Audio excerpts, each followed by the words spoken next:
ಮನೆ ಆರ್ಥಿಕವಾಗಿ ಎಷ್ಟೇ ಸಮೃದ್ಧಿಯಾಗಿದ್ದರೂ ಮಾನಸಿಕ ನೆಮ್ಮದಿ, ಸುಖ, ಶಾಂತಿ, ಸಂತೋಷ ಇರುವುದು ತುಂಬಾ ಮುಖ್ಯ. ಆದರೆ ಕೆಲವರಿಗೆ ಇದರ ಭಾಗ್ಯ ಇರುವುದಿಲ್ಲ. ಸದಾ ಒಂದಿಲ್ಲ ಒಂದು ಚಿಂತೆ, ಅಸಮಾಧಾನ, ಸಂತೋಷದ ಕೊರತೆ ಕಾಡುತ್ತದೆ. ಕೆಲವರು ಆರ್ಥಿಕವಾಗಿಯೂ ಹಿಂದಿರಬಹುದು. ಇದಕ್ಕೆ ಕಾರಣ ಹಲವಾರಿರಬಹುದು. ಆದರೆ ರಾಮನವಮಿಯ ದಿನದಂದು ಕೆಲವು ಪರಿಹಾರಗಳನ್ನು ಮಾಡುವುದರಿಂದ ನೀವು ನಿಮ್ಮ ಸಮಸ್ಯೆಗಳಿಂದ ದೂರಾಗಬಹುದು. ಶ್ರೀರಾಮನು ರಾಜ ದಶರಥನ ಮಗನಾಗಿ ಜನಿಸಿದ ದಿನವನ್ನೇ ರಾಮನವಮಿಯನ್ನಾಗಿ ಆಚರಿಸುತ್ತೇವೆ. ಹಾಗಾಗಿ ಈ ದಿನ ಶ್ರೀರಾಮನನ್ನು ವಿಧಿವಿಧಾನಗಳ ಪ್ರಕಾರ ಪೂಜಿಸಿದರೆ ಆತನ ಅನುಗ್ರಹವನ್ನು ಪಡೆಯಬಹುದು. ಇದಲ್ಲದೆ ಕೆಲವು ವಿಶೇಷ ಕ್ರಮಗಳನ್ನು ತೆಗೆದುಕೊಳ್ಳುವುದು ಸಹ ಪ್ರಯೋಜನಕಾರಿಯಾಗಿದೆ. ರಾಮನವಮಿಯಂದು ಕೆಲವು ಪರಿಹಾರಗಳನ್ನು ಮಾಡುವುದರಿಂದ ಜೀವನದಲ್ಲಿ ಸಂತೋಷ ನೆಲೆಸುತ್ತದೆ. ಈ ದಿನ ಶುಕ್ರನ ಕಾರಣದಿಂದ ಮಾಲವ್ಯ ಯೋಗ ಮತ್ತು ಲಕ್ಷ್ಮೀನಾರಾಯಣ ಯೋಗ ಉಂಟಾಗುತ್ತದೆ. ಜೊತೆಯಲ್ಲಿ ರವಿ ಯೋಗವು ದಿನಪೂರ್ತಿ ಇರುತ್ತದೆ.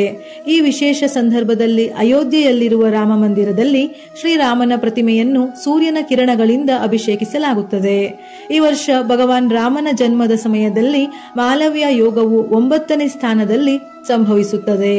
ಈ ಕೆಳಗಿನ ಕ್ರಮಗಳನ್ನು ಅಳವಡಿಸಿಕೊಂಡರೆ ಶ್ರೀರಾಮನ ಭಕ್ತರು ಆಶೀರ್ವದಿಸಲ್ಪಡುತ್ತಾರೆ. ಯಾವುದೇ ರಾಮ ಮಂದಿರಕ್ಕೆ ಕೇಸರಿ ಧ್ವಜವನ್ನು ದಾನ ಮಾಡಿ ದೇವರಿಗೆ ಹಳದಿ ಬಣ್ಣದ ಯಾವುದಾದರೂ ಆಹಾರವನ್ನು ಅರ್ಪಿಸಿ.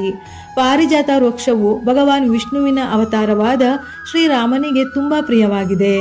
ರಾಮನವಮಿಯ ದಿನದಂದು ನಿಮ್ಮ ಮನೆಯಲ್ಲಿ ಈ ಗಿಡವನ್ನು ನೆಟ್ಟರೆ ನಿಮ್ಮ ಮನೆಯು ಸಂಪತ್ತಿನಿಂದ ತುಂಬಿರುತ್ತದೆ. ಶ್ರೀರಾಮನಿಗೆ ಕೇಸರಿ ಮಿಶ್ರಿತ ಹಾಲಿನಿಂದ ಅಭಿಷೇಕ ಮಾಡಿ. ಆರ್ಥಿಕ ಲಾಭದ ಸಾಧ್ಯತೆಗಳು ಕಾಣಿಸಿಕೊಳ್ಳಲು ಪ್ರಾರಂಭಿಸುತ್ತದೆ. ಪುರಾಣಗಳ ಪ್ರಕಾರ ಶ್ರೀರಾಮನನ್ನು ಮೆಚ್ಚಿಸಲು ಹನುಮಂತನು ತನ್ನ ಇಡೀ ದೇಹವನ್ನು ಸಿಂಧೂರದಿಂದ ಬಣ್ಣಿಸಿದ್ದನು. ಭಗವಾನ್ ರಾಮನ ಜನ್ಮದಿನದಂದು ಸೂರ್ಯನು ಮೇಷರಾಶಿಯಲ್ಲಿದ್ದಾನೆ. ಈ ದಿನ ಭಕ್ತರು ಹನುಮಂತನಿಗೆ ಸಿಂಧೂರವನ್ನು ಅರ್ಪಿಸಿದರೆ ಶ್ರೀರಾಮನ ಆಶೀರ್ವಾದವು ಅವರಿಗೆ ದಯಪಾಲಿಸುತ್ತದೆ. ರಾಮನವಮಿಯ ದಿನದಂದು ರಾಮಾಯಣವನ್ನು ಪಠಿಸಿ. ರಾಮನ ಪೂಜೆಯಿಂದ ಆತನ ಪರಮ ಭಕ್ತ ಹನುಮಂತನು ಸಂತೋಷ ಪಡುತ್ತಾನೆ. ಇದು ಮನೆಯಲ್ಲಿ ಸಂಪತ್ತು ಸಮೃದ್ಧಿ ಹೆಚ್ಚಾಗುತ್ತದೆ. ಶನಿಯ ಸಾಡೆ ಇರುವವರು ಈ ದಿನ ವೈಜಯಂತಿ ಮಾಲೆಯನ್ನು ಧರಿಸಿದರೆ ಶಾಪ ವಿಮೋಚನೆ ಆಗುತ್ತದೆ. ರಾಮ ಮಂತ್ರ.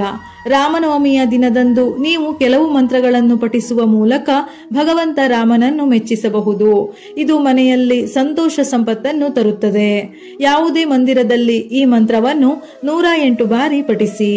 ಶ್ರೀರಾಮ ರಾಮ ರಾಮೇತಿ ರಮೇ ರಾಮೇ ಮನೋರಮೆ ಸಹಸ್ರನಾಮ ತತ್ತುಲ್ಯಂ ರಾಮನಾಮ ವರಾನನೆ. ರಾಮನವಮಿಯಂದು ಭಕ್ತರು ಹನುಮಂತನನ್ನು ಮೆಚ್ಚಿಸಲು ಶಮಿ ಗಿಡದ ಬಳಿ ಸಾಸಿವೆ ಎಣ್ಣೆಯ ದೀಪಗಳನ್ನು ಬೆಳಗಿಸಬೇಕು. ಈ ಸಮಯದಲ್ಲಿ ಭಗವಾನ್ ರಾಮನ ಜನ್ಮ ಚಂದ್ರನು ತನ್ನದೇ ಆದ ಕರ್ಕ ರಾಶಿಯಲ್ಲಿ ಇರುತ್ತಾನೆ. ಅಂದು ರಾತ್ರಿ ವಾಯುವ್ಯ ದಿಕ್ಕಿನಲ್ಲಿ ತುಪ್ಪದ ದೀಪವನ್ನು ಹಚ್ಚುವುದರಿಂದ ಭಕ್ತರ ಖಿನ್ನತೆ ದೂರವಾಗುತ್ತದೆ.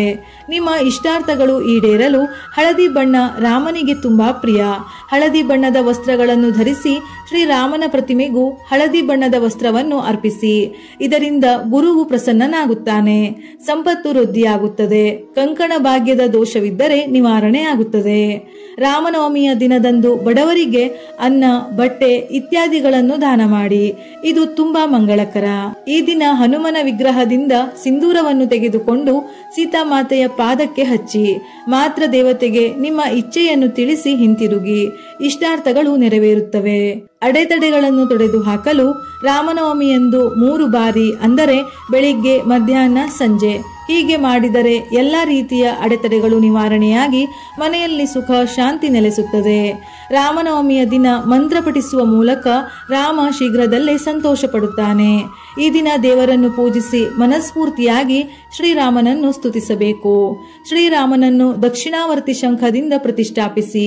ಎಲ್ಲ ಅಡೆತಡೆಗಳು ನಿವಾರಣೆಯಾಗುತ್ತದೆ. ಸಂತೋಷದ ದಾಂಪತ್ಯ ಜೀವನಕ್ಕಾಗಿ ಶ್ರೀರಾಮನ ಜೊತೆಗೆ ಸೀತಾಮಾತೆಯನ್ನು ಪೂಜಿಸಿ. ದಾಂಪತ್ಯ ಜೀವನ ಸುಖಮಯವಾಗಿರುತ್ತದೆ. ವಿಡಿಯೋ ಇಷ್ಟ ಆಗಿದ್ದಲ್ಲಿ ತಿಳಿದವರಿಗೆ ಶೇರ್ ಮಾಡಿ.